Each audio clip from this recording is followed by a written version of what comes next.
Hey guys, wanted to go over some stuff about the plaster carving. So the last time I talked to you, we were working on a pretty wet piece of plaster. I have kind of dug out some of the big negative areas and then let it dry. So at this point, I can feel the difference. I can press on it more and it doesn't like shift. It's not crumbling on me. This is like the perfect time to start working on your carving. You can start to really define like more fine areas of your sculpture.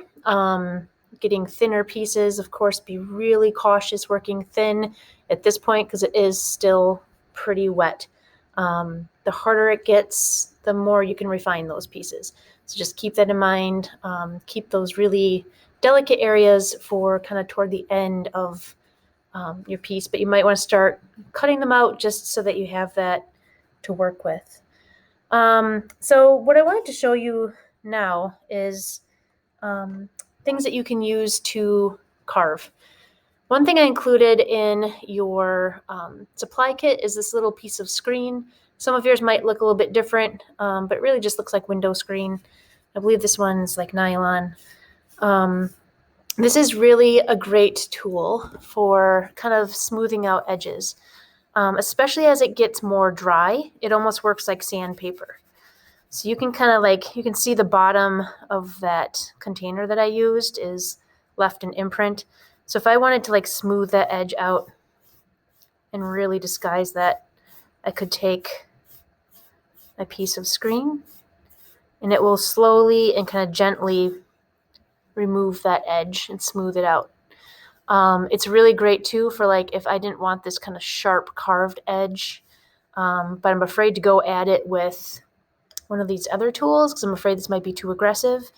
I can use this just kind of just take that edge off a little bit, kind of soften that up a little bit.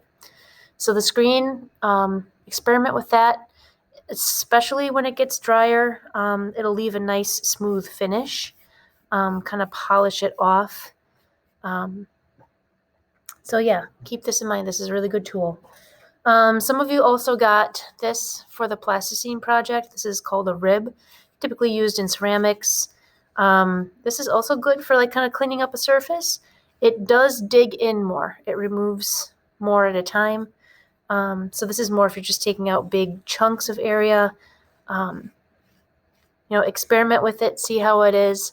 If you need to let it dry a little bit more, and try it out, try the rib out that way so you're not pulling too much away.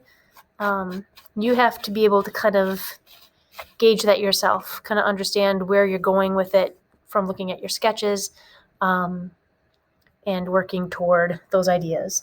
And it is okay to change your mind. So like if I sketched this one from that skull, I don't want it to look like a skull.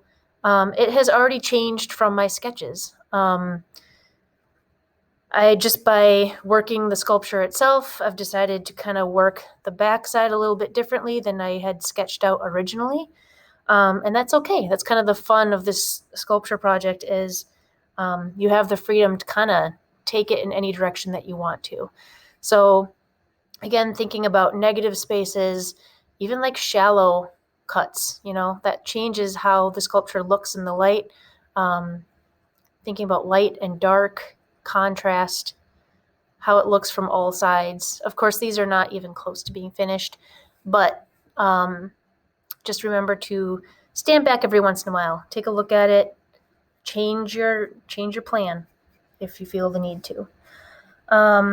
Pencils work really great if you want to just kind of dig out like small holes.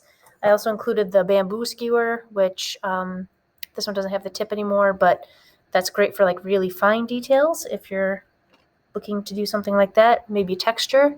And paper clips work great as well for digging out kind of smaller sections. So I just wanted to mostly go over what this can do, the screen. Remember, this is in your toolkit, so you can use that as you go along, and it should be becoming easier to carve. This is kind of like a really good stage. I would say even another day of drying out might be like perfect. Right, it's dry enough that it holds itself really well, but still has enough moisture content to make it easy to carve. So yeah, good luck. Let me know if you have any questions. And let us know if you find any tools that you think work really great for plaster carving. Always open to new ideas. Thanks, guys.